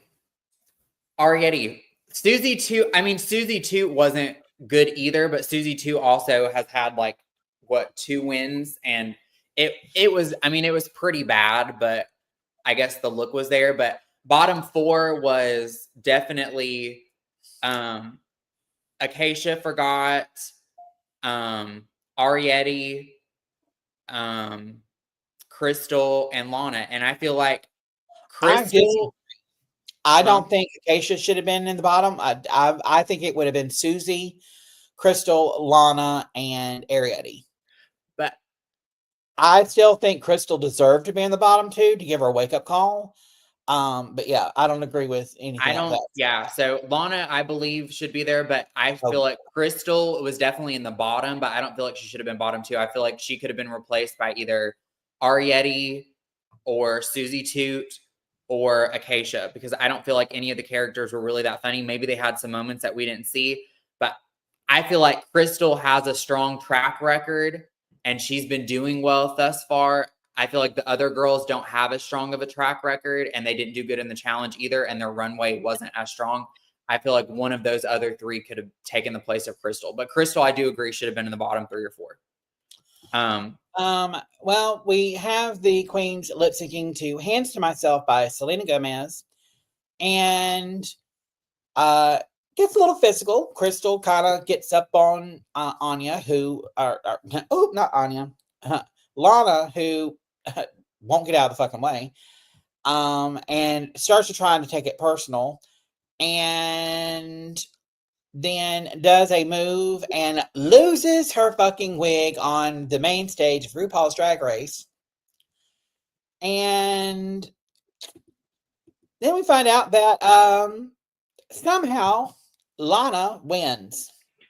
It is there's only one other case where someone lost their wig on stage and they stayed. And I think that was the lip sync assassin last season, the one from Miami. Oh my God, it was on Plain Jane's season. She sent a bunch of queens home. But she lost, I think her wig came off, or it like went into the rafters or something and got stuck. And she still, I think, won the lip sync. I'm pretty sure, because I was shocked that she remained after losing her wig. Because they always say, RuPaul says, don't take off your wig and don't take off your shoes. So, I don't know. I just feel like she's one of the 2 queens in history that has lost their wig. Oh, well, I guess Chanel, technically on her season, her headdress came off when she was performing, but it was kind of an emotional performance. So I guess they kind of bypassed it. But yeah, one of 3 queens in history that have lost a wig and stayed in the competition. I feel like Lana does not have as strong of a history on this season. I feel like Crystal has had what she's won. She won like one of the first challenges, and she's been in the top or safe the rest of the season. Lana's been in the bottom. This is her 2nd week. Yep. I feel like Crystal's lip sync for me was stronger. I don't feel like Lana did horrible in lip sync. She did good as well, but I feel like Crystal's her time on this season has been stronger, and I feel like her lip sync was stronger personally. Yep. So, unfortunately, Crystal Envy was eliminated. Here she is in What You Packin', with Michelle Visage. And, you know, love the 3 looks that she, was showcasing here. One, the first one was supposed to be a purple moment, kind of like, I just killed my husband and I'm about to get on a train and run for my life. The second one, was worn by her drag mother, but then was also worn by, girl, I just forgot her name. I think it was the drag race girl. I think it was Jasmine. Yes. For Drag Race Live. But she added the collar and something else to it. And the third one is, it's hard to see here, but it's Beanie Babies that are glued to a dress. So it's almost like a Beanie Baby dress. I loved all of them, especially the middle one. The middle one, I'm glad that she showcased that one because that's probably one of the best looks that she's had because she's had some strong looks. That one and the first one. I love the first one. Yes. The Beanie Baby look, it's cutesy, but I feel like there's so much volume in the middle. They would have read her for saying, oh, there's not enough shape. It kind of makes you look bigger than you are. Like, Yep. Then we have a little bit of drama between Plain Jane and Luxnor London and her drag daughter. Girl, read, because I remember I saw it the day before yesterday. And Plain Jane said, I'll shut up. Well, Lana apparently said, shut up, ho, I believe. Hold on, let me pull it up on text because I cannot read that itty bitty, teeny tiny, little bitty writing. I think Plain Jane commented on the lip sync and disagreed that Crystal should have went home, but I think she disagreed that Lana's outfit, and she disagreed that Crystal should have went home instead of Lana. And I think Plain Jane posted this in response to that because Lana didn't like her comment. So then Plain Jane responded to Lana. Oh, yeah, here I can see it now. Shut up, ho. And Plain Jane was like, I'll shut up when you glue your wig on. I'll shut up when you cover your boy nipple. I'll shut up when you pad your up and down pole body when needed. I'll shut up when you eat a challenge. Love you, niece, but I will spank that ass respectfully. Luxnor London says, now, not too much, Miss Plain Jane. You truly don't want to see Lana on or off a stage ever. Those big tits or pads or Neanderthal brow bone won't be able to cushion the blow. Oh. Plain Jane said, from one Neanderthal browed bitch to another, you and your coat hanger body daughter both need to get you shaving a Tempur-Pedic mattress stat. Chop, chop. I'm too busy to see either of you in any capacity, but maybe I can pencil you gentlemen in next year. Lana says, leave my body out of this, ugly. And Plain Jane posts a picture of a coat hanger. Oh my God. And then Plain Jane says, okay, diva. Anyways, Luxnor London says, love you and I actually can't wait to key with you. And then Jan comes in because, it's all about Jan. And she's like, talking to Plain Jane saying, hey, girl, I tried on your wig that you left in a bathroom at the Afters in Columbus. So just some, fun, just little, kiki. It wasn't a read. It was a massacre. Like Plain Jane. I know that a lot of her humor is very sarcastic and it's very pointed and it's very abrasive. But I feel like she's friends with a lot of the queens some of them she hasn't been, but some of the queens she's friends with. So I feel like it's a way to dull up the drama. Nothing nobody wasn't thinking. I feel like she actually, the things that she says, she feels them. That's why she says them. But I feel like it's all in good humor, and she's very like playful with her dark humor. But I'm also going to start sharing wherever we can find them, because not every queen that has been on is posting. But anytime a queen's posted what they would have worn or done for a challenge, I want to post it because I think it's fun to look at. So we have Lucky Stars has done nothing. Joella has done nothing.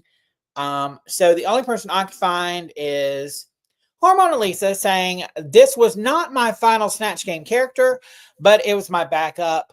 I had a better prosthetic made for the show. I had been auditioning with this character for a couple of years, and it's Charlie. Charlie the turkey. Charlie was the first turkey to be pardoned by a president and was pardoned in 1987 by Ronald Reagan."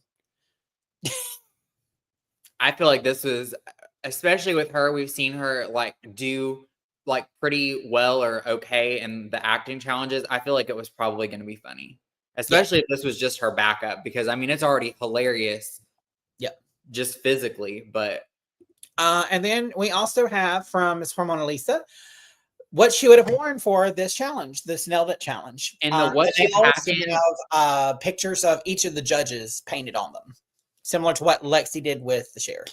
I did not like this look on What You Packin' with Michelle Visage, and she had one of these looks in the background. I didn't really like it. Now that she has it on, and you can see that it's actually a nail lacquer tube, and she's actually a bottle of nail polish, and then her nails, an homage to the judges.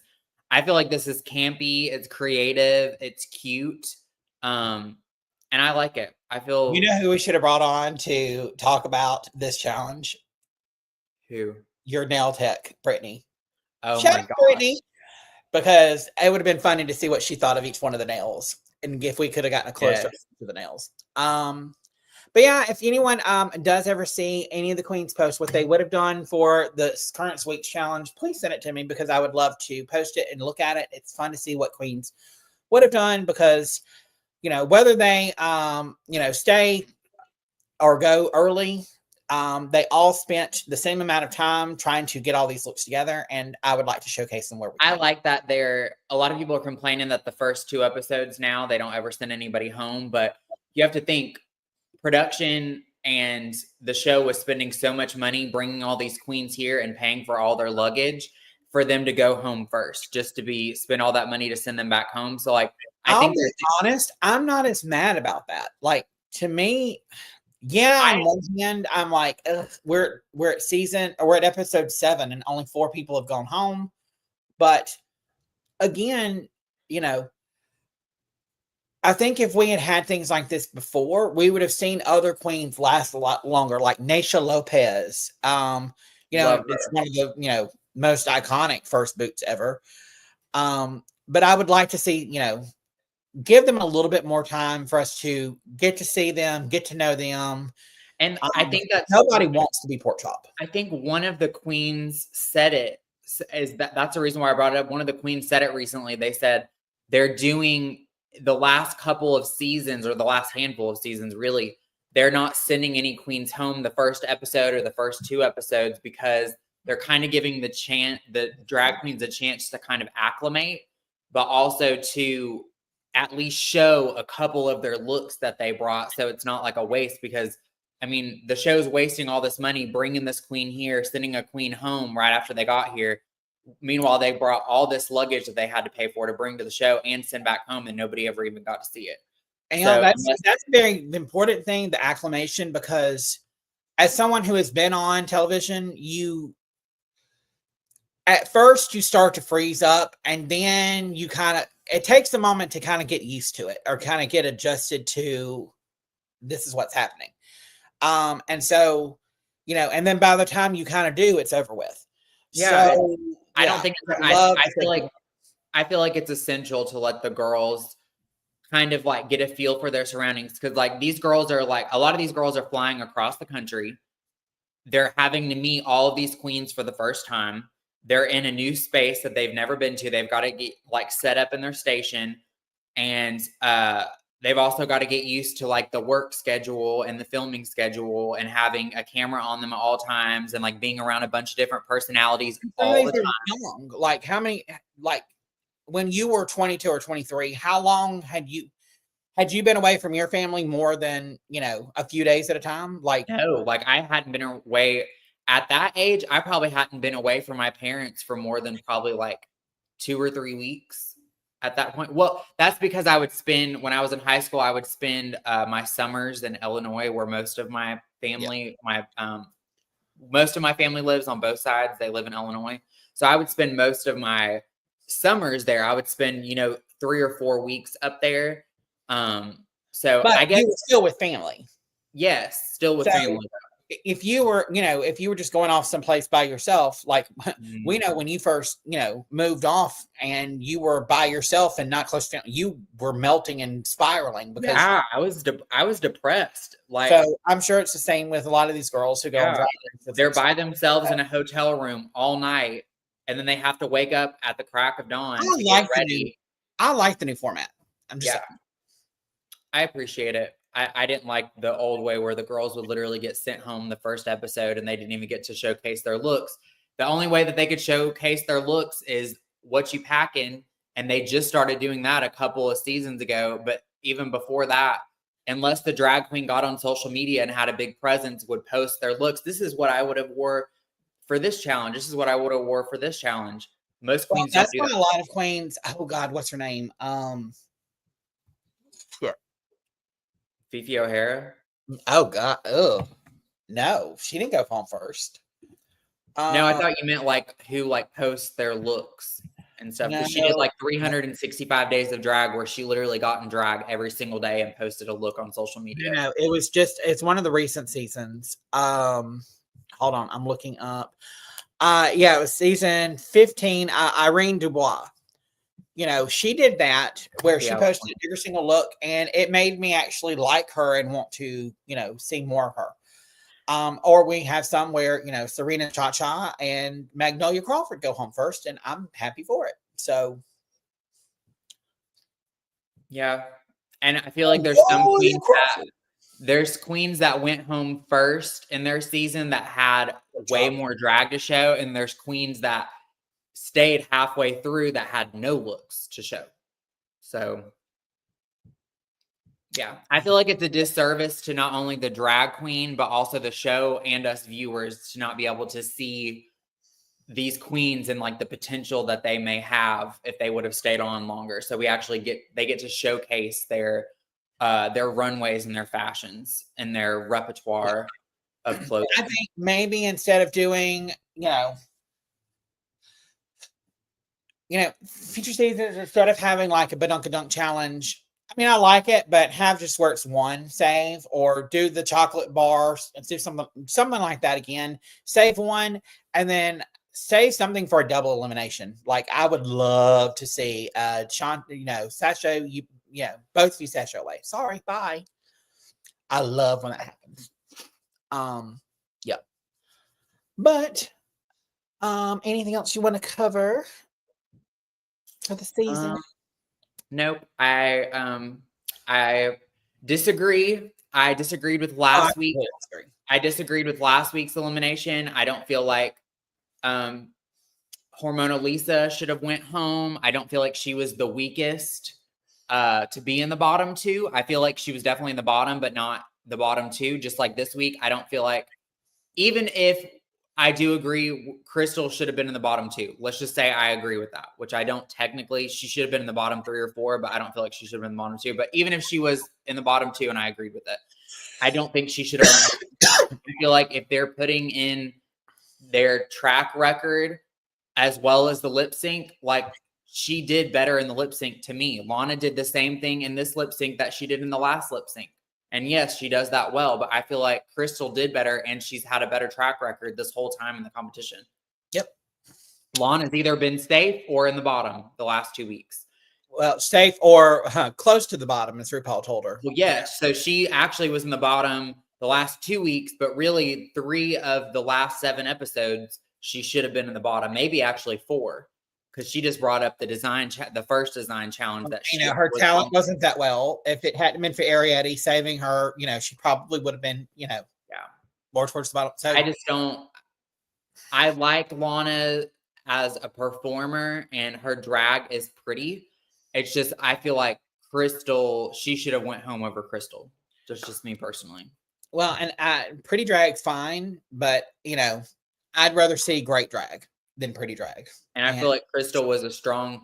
I feel like the other girls were shocked because they were ready to see Lana go home because she has been in the bottom. They were not ready. They were expecting her to go home. But I feel like the other girls are also maybe a sigh of relief because not only did Hormona go home and she was supposed to go home one of the first episodes, so some queens were ready to see her go last episode. But this week they sent Crystal home and she was a strong competitor for the crown. So I'm sure a lot of the girls, as shocked as they were, they're probably out of relief. They're like, okay, well, for sure. They were probably really like, okay, Crystal, one of our strongest competition is gone now. So like we can breathe a little bit. It is a dress that goes down to the knees. It's not. You had a comment last week about the navy blue top that you wore last week, and then she's wearing a plum. We know she loves a muumuu caftan moment, and she loves the color plum. Loves that eggplant plum color. So she has got a million dresses and tops in that color. It's black. Yes. A few hot pink. But mostly that, or a couple of muumuus, caftans. The most color you will ever see her in is her muumuus that are multicolored and multi-designed. That is the most colorful the most color you will probably see on her, because the rest of her outfits are eggplant, purple, or black. And you will probably never see me wearing any pastel colors. You will never see me wearing like a light green, or every once in a while I'll wear white. I wore white to my wedding, but Well, they'll see come this summer if we have another. Do you know how old I am, bitch? I could be your mother. I could almost be your grandmother. I am honestly, me and Dakota are such great friends, but I am closer in age to her mother. I think me and her mom are 4 years apart in age.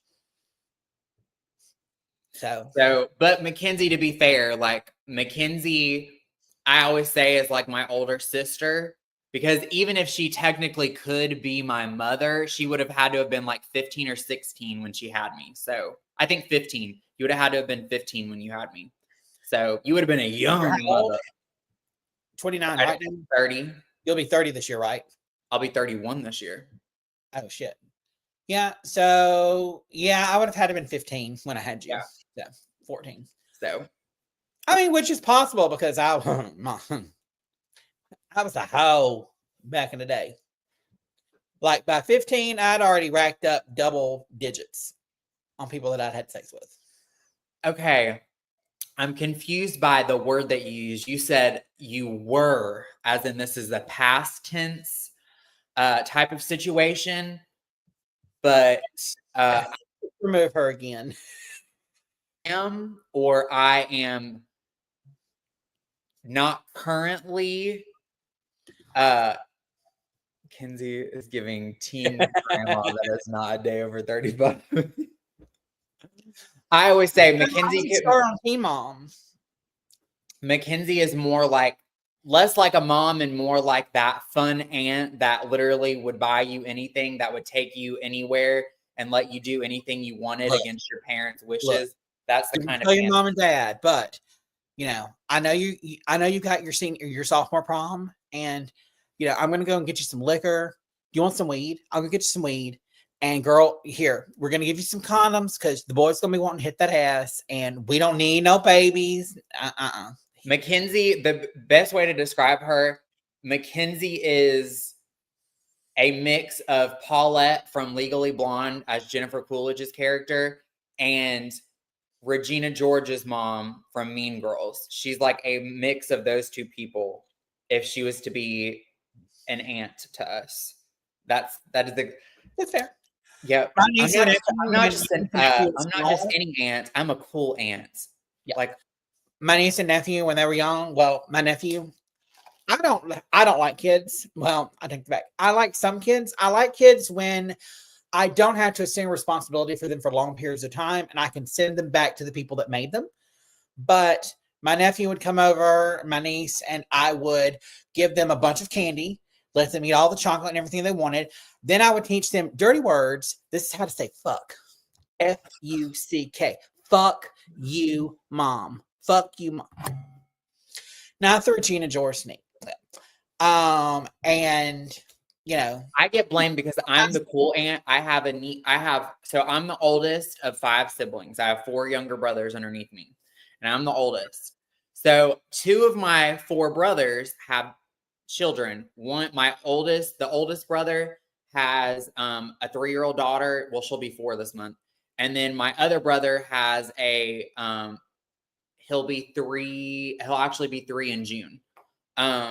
So I've got a niece and a nephew. One is basically, one's 4 and one's 3, basically. But he's got one child that y'all know of. Yes, that we know of. The father of my nephew. But all my brothers, I mean, I guess all my brothers are like good looking. I guess they just have, we have good genes or whatever. I'll say that. So the surprise that I don't have more nieces and nephews running around. Very surprised. But all your brothers are good looking, but there's one that goes a little bit above good looking. Yeah, it would have to that's probably the one that everyone talks about the most, and it's my nephew's dad is the one, and he's 23, so that's the one that everybody talks about. But so my nephew is like just getting to where he's a boy all around. So like he's just getting to where he's bonding with me a little bit more now, and like he actually gets excited to see me. Whereas when he was younger, he's not really around me except on weekends if I go over to my parents on weekends when he's there. Now my niece is always at my parents' house. She loves being at her BG and Pop's house. Loves it. So whenever I go to visit my parents, usually once or twice a week, she's always there. So like I'm her favorite. She will tell you I'm her favorite. She loves makeup. She loves hair. She loves jewelry. She loves anything with glitter and rhinestones on it. She's basically my shadow. Wherever I go, she goes. Well, I like that I'm the favorite. So like I spoil them. Like I love being like the favorite aunt because I'm technically the only aunt because my sister-in-law doesn't have any sisters, and my brothers, for me, I'm the only sister. So of course I'm the only aunt. So I'm the favorite. Well, somehow I get blamed for when my niece would say a bad word, I would somehow get blamed for it.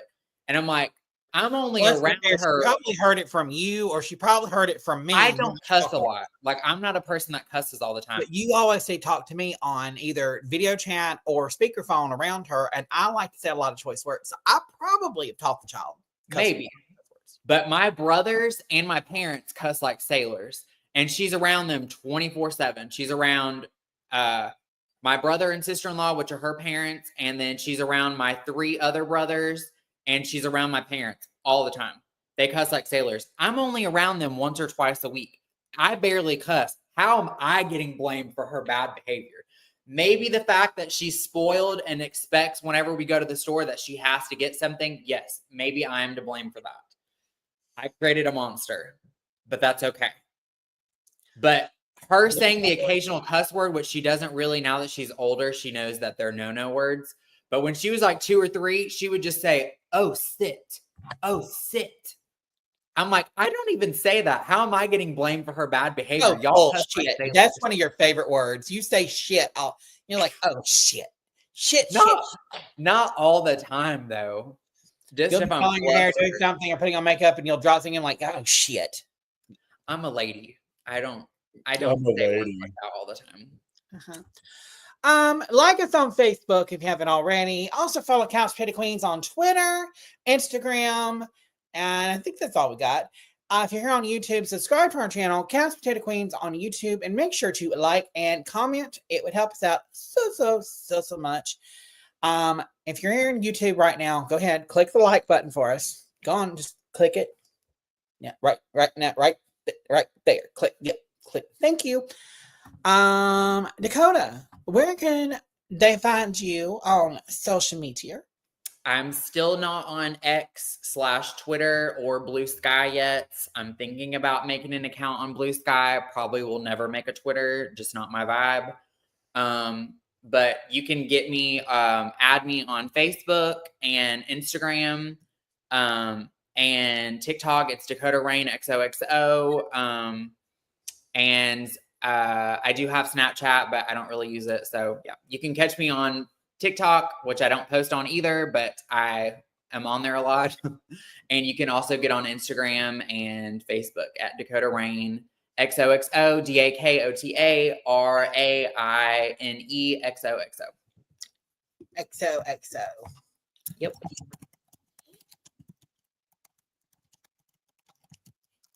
Mackenzie is I'm trying to find my. Oh, there it is. And y'all can keep up with me on Instagram and TikTok at Kenzie Joe 205 or Twitter or X at Kenzie_reality. You can also find me under Blue Sky under the Kenzie Joe 205 if I'm not mistaken. And Facebook, you can try to add me, but my privacy settings probably won't let you. If you do, go for it. Yeah, thank you so much for watching. We appreciate everyone. And remember to stay fierce, stay shady, and trust no one. We'll see you tomorrow night for the Traders Recap.